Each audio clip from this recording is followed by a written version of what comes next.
Hey, I'm Angie with Adventures in No Madness, and Rhonda's behind the camera today. Now I'm going to change out our Suburban cooktop. There was a recall on this. I'm going to switch this out to a Dometic. It looks kind of cool, and we're kind of done with this one anyway. So don't try this at home unless you're totally okay with propane connections and electrical connections. And safety first, so I'm going to go outside, turn off the propane before I get started in here. Number one and number two. All right, well, I've turned the propane off outside, and now I'm going to bleed it out of the line. So I'm going to go ahead and turn this on and let the propane run out. Okay, so what tools might you need? Depending on your application, you're probably going to need some different tools. So this is what I used, or what you are going to need. Needle nose pliers for taking the fuse out, 3/4 wrench, and either another wrench or a crescent wrench to tighten the propane. Definitely a screwdriver, and you might need a pair of wire cutters. I used this thing, the lighter, for the shrink wrap. For taking the wires out of the Suburban, I ended up using a jeweler's screwdriver because it was so small.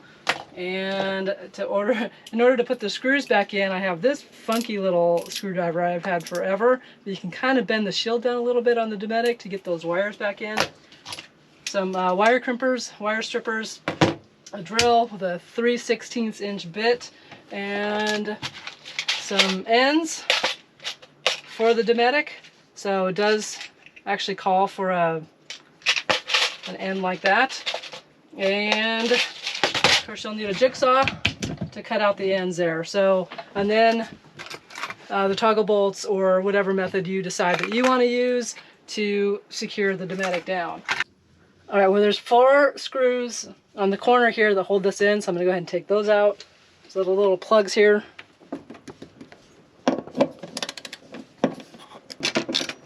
And you're probably going to have to hold the block from the bottom.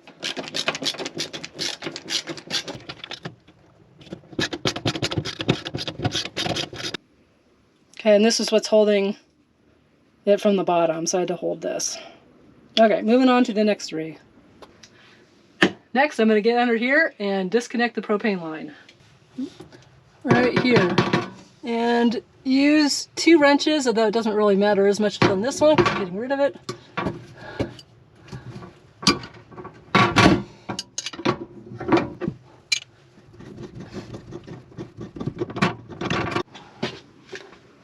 Right, I'm ready to pull this out at least a little bit. Well, you have these 2 wires right here, and that's for the 12-volt ignition on your stove, so you have to disconnect those. Now, in order to be safe about that, you should pull the fuse, which is what I'm going to do. All right, and our escape, our converter, and all the fuses are underneath the dinette. And I've already figured out that for us, it's the top one. So I'm going to get in here with some needle nose and pull that, which I tried earlier, so I know that this is the one. I'm going to leave that right there. That also takes care of our lights, though. So this is a flat tip screwdriver you want to get in here. Now my smallest one is too big, but I do happen to have a jeweler's screwdriver.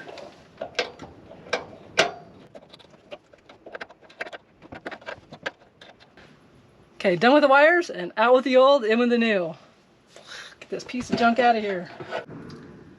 So it was suggested by Escape that you run a line with the tape from corner to corner. So I'm going to do that, but I'm also going to modify that.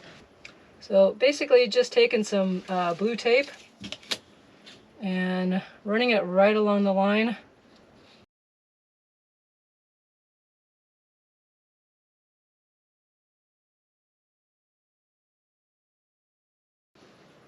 All right, I laid the blue tape around from the edges. And then what I did, because the Dometic instructions call for a little bit tighter of a cutout, for this dimension here, it is 17.875 or 455 millimeters if you're Canadian. And so this is going to be tighter. So basically what I did is I split the difference. It's roughly about 1/8 of an inch. Now I didn't really have a good straight edge, so I used a cutting board. And as you can see, I just kind of made some lines within the blue tape that now I'm going to take my jigsaw and cut that out, and that should give the Dometic stove a tighter fit once it's in here. All right, one tip we learned up at our cabin is to put some tape on the bottom side of your jigsaw. It's not going to matter here because pretty much what we're cutting won't be seen, but ours is a little rough, so it actually might mar up the outside surface. So I'm just going to start cutting out those edges. We're hearing protection, and eye protection.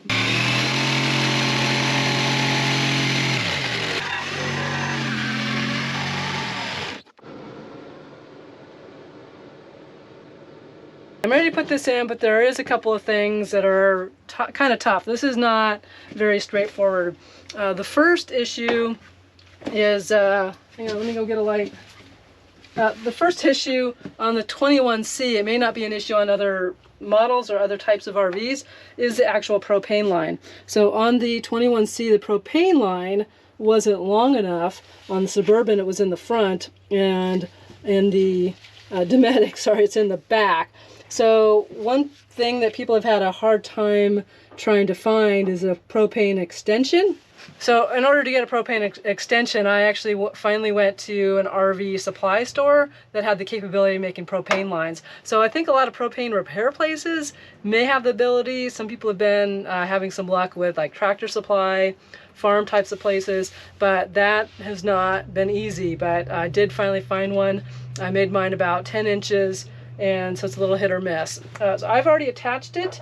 It's a 3/8 inch flared.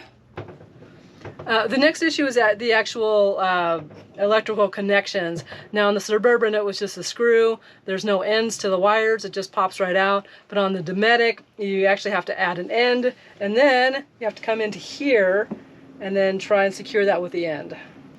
So I think what I'm going to do, just to make this easier, is to go ahead and I've got some extra wire. I'm just going to add a pigtail and go ahead and install the ends, and then I'll splice it in behind us, and then just do some like shrink wrap or heat wrap around that. So let's get started on that.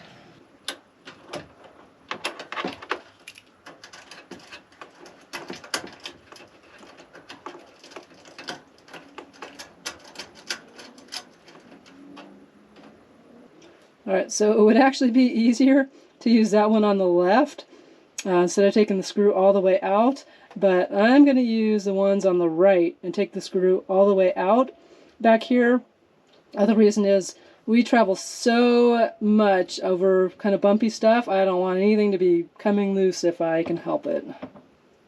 Okay, so I've got a little bit of extra wire. I'm just going to put the round end on and crimp that on, and then cut off a section here, and then do a butt splice inside the cabinet where it's a little bit easier. And that way I'll pre-install these before installing the stove into the hole. So I've got this one, I'm going to crimp it, and then I'm going to attach it here and have that hanging off.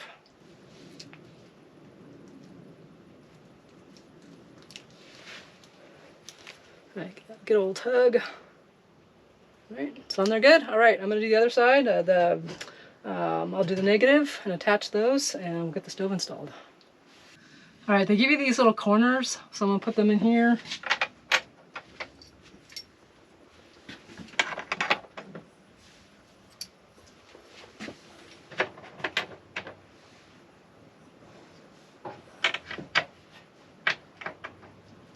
Okay, then I can drop the stove in. And by the way, if you want to see the jumpers I put on, I just wrapped it with some electrical tape. Oops. Ew.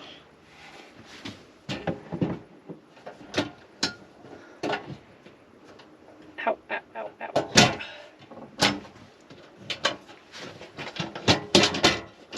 Okay. Ooh, just like that. Okay, so now we can go underneath before I attach this up here. We can go underneath and attach the propane.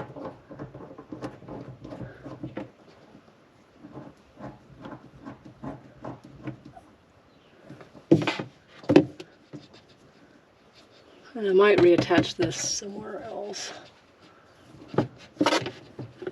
Or a second one right here. Got it good and tight. Okay, so I spliced and then put some heat wrap around here. I'm gonna get another clamp and clamp that right there. And now, the moment of truth. I'm gonna plug in the fuse, make sure everything's good there, and test the propane to make sure there's no leaks, and then we'll do the final step. Okay, so I just went outside to turn the propane on.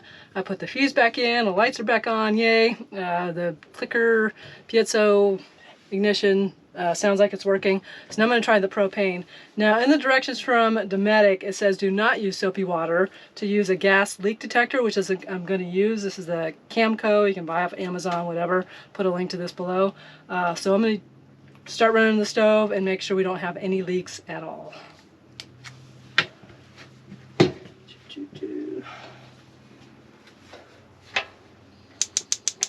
It's going to take a little while since there's no propane in the system. Woohoo!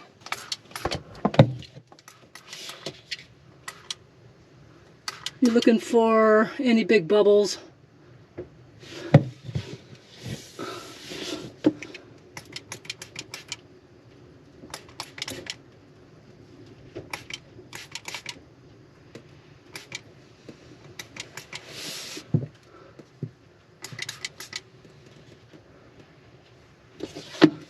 Yay, no leaks, and the ignition works great on here, so that all looks good. Okay, so the last step is to actually anchor the stove in, and on the forum there was some great ideas, but one of the idea that I'm actually going to use is basically the toggle bolts or anchor bolts, anchor bolts, and I'm going to drill a hole straight through. There's a little bit of a gap right there, but that should just go right through, and then this will anchor on the other side and hold that in place really well. I'll put a link to this down below too. Okay, last step, I'm almost done. It's hot in here. It's a hot day. Okay, the last step is to drill this like I just said. So I'm gonna make sure this is real straight in here, looks straight. If it was Rhonda, she'd actually measure.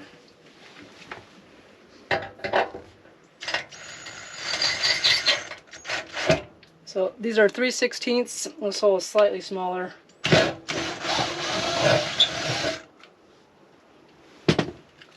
let's go ahead and put one in.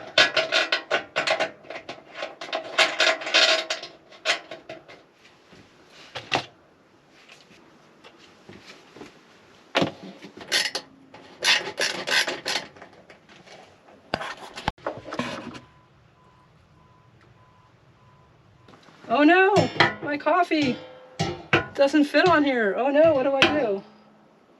Well, I was thinking ahead. You can buy one of these things at Amazon, of course, Amazon for everything. That sits right on top like that, and coffee crisis averted. Anyway, please give this video a thumbs up, hit that subscribe button, that really helps our channel out a lot, and we'll see you in our next video, whether that be a travel or another how-to video. See you later.